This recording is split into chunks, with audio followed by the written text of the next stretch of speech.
Olá, irmãos, nós estamos mais uma vez aqui para uma reflexão e hoje nós vamos estar falando sobre Jesus, aquele que encoraja, e nós vamos usar o texto que está lá no Evangelho de Jesus, narrado por João, capítulo 14, e o verso 1, que nos diz assim: Jesus disse: não fiquem aflitos, creiam em Deus, creiam também em mim.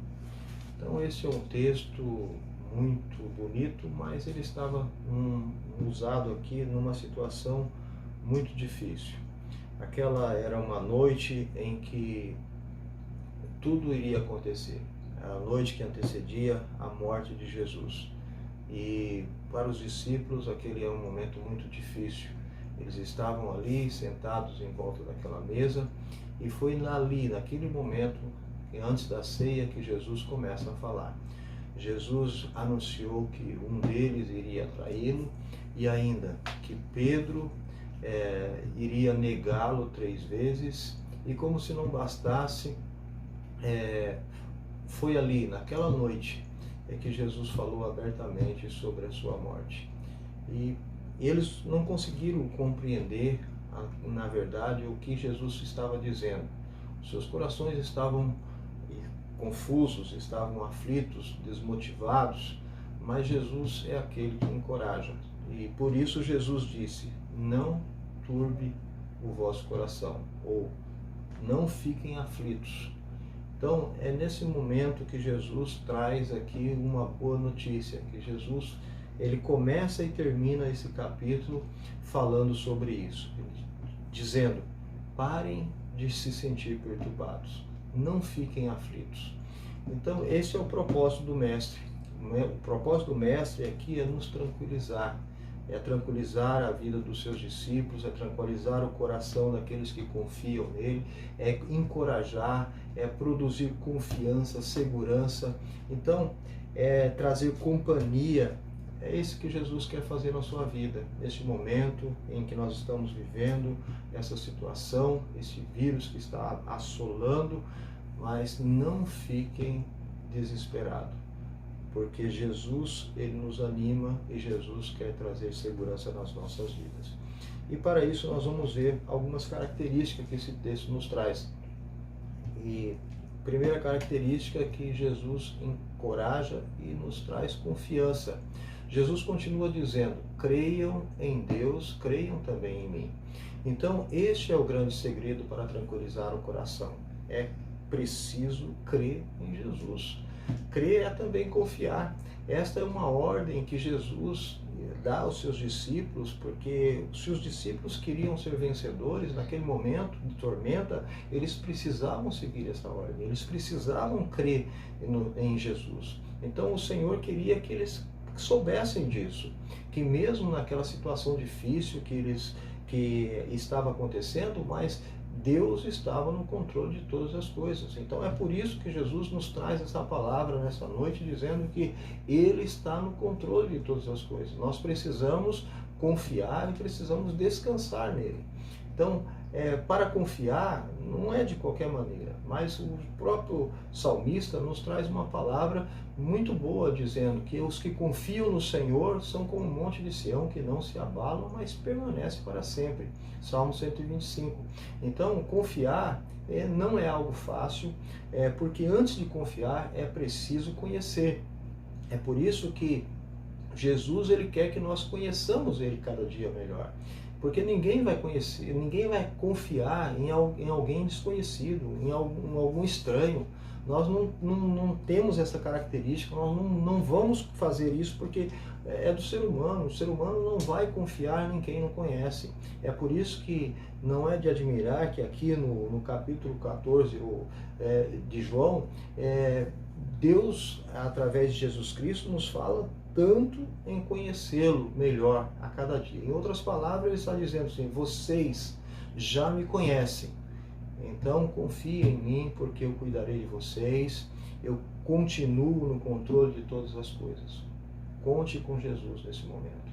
Jesus tem o controle de tudo. Ele quer que você apenas confie nele.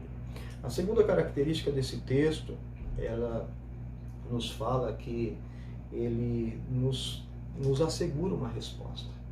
Então Jesus, ele faz uma outra grande promessa aqui. Tudo que pedirdes em meu nome, isso farei, a fim de que o Pai seja glorificado no Filho. João 14 e o verso 13. Então ele assegura aqui aos seus discípulos que as suas orações seriam ouvidas, né, que naquele momento o melhor remédio para o coração deles, para aquele coração perturbado, era apenas de orar ao Deus, e é isso que nós precisamos. Quando o nosso coração está perturbado, quando o nosso coração está aflito, nós precisamos buscar o Senhor em oração. E o versículo 14, Jesus, ele reafirma essa promessa: se pedirdes, eu o farei. Então, literalmente, eu agirei. Então, o que você precisa nesse momento? Coloca a sua oração diante daquele que tudo pode. Confiar aqui é uma condição fundamental. E não é apenas confiar. Essa oração, ela deve ser feita em nome de Jesus. Porque o contexto bíblico aqui, o nome, ele é intimamente ligado à identidade e ao caráter da pessoa mencionada. Desta forma, Deus, de alguma forma, ele quer que nós confiemos, e denota aqui uma verdade profunda nesta confiança. Então, é pedir o que Jesus pediria, pedir o que glorificaria ao Pai, né? O que glorificaria o nome de Deus. Deus aqui não está nos entregando um cheque em branco para nós gastarmos da melhor maneira, para nós fazermos aquilo que satisfaz o nosso coração, ou aquilo que satisfaz o nosso ego.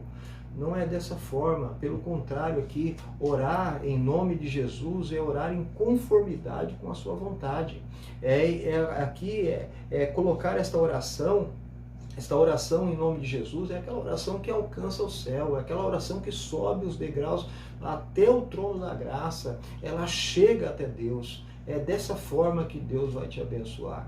A terceira característica desse texto, ele nos diz que ele nos garante companhia. Então, os discípulos naquele momento estavam tristes em saber que Jesus voltaria ao Pai. Este era o principal motivo da aflição, né? A aflição dos discípulos aqui. Naquele momento eles ficavam pensando, o que será que vai acontecer agora, nesse momento, o que vai acontecer agora em diante, sem a presença do Mestre. Então, Jesus, ele faz aqui uma outra promessa.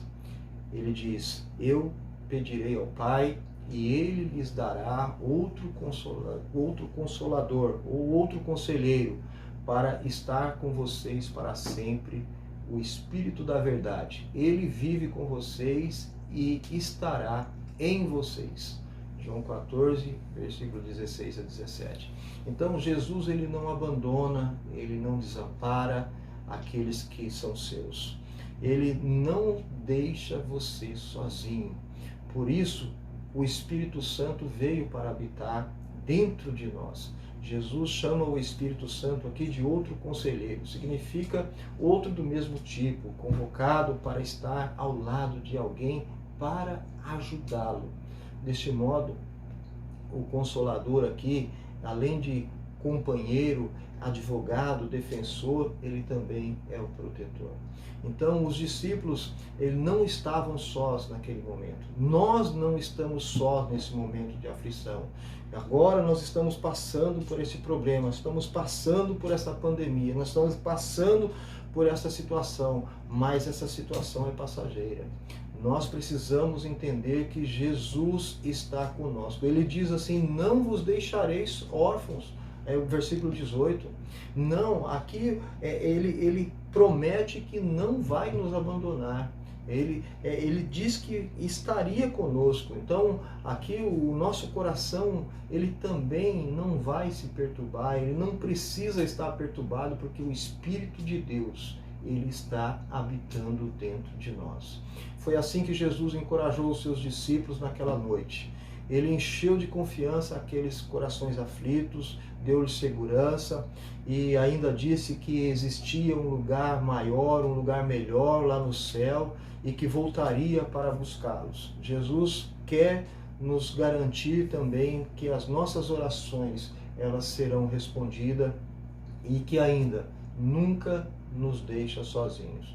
Então Jesus conclui dizendo assim: deixo-vos a minha paz vos dou, não vou-lo dou como o mundo a dá, não se turbe o vosso coração, nem atemorize. Então, João 14, versículo 27. Que o nosso coração se encha desta paz e deste encorajamento, pois estas promessas também são para nós. Que neste momento você possa estar cheio do poder de Deus, cheio da vontade de Deus, cheio do conhecimento de Deus. E assim o Espírito Santo vai estar te encorajando para vencer mais esta batalha em nome de Jesus.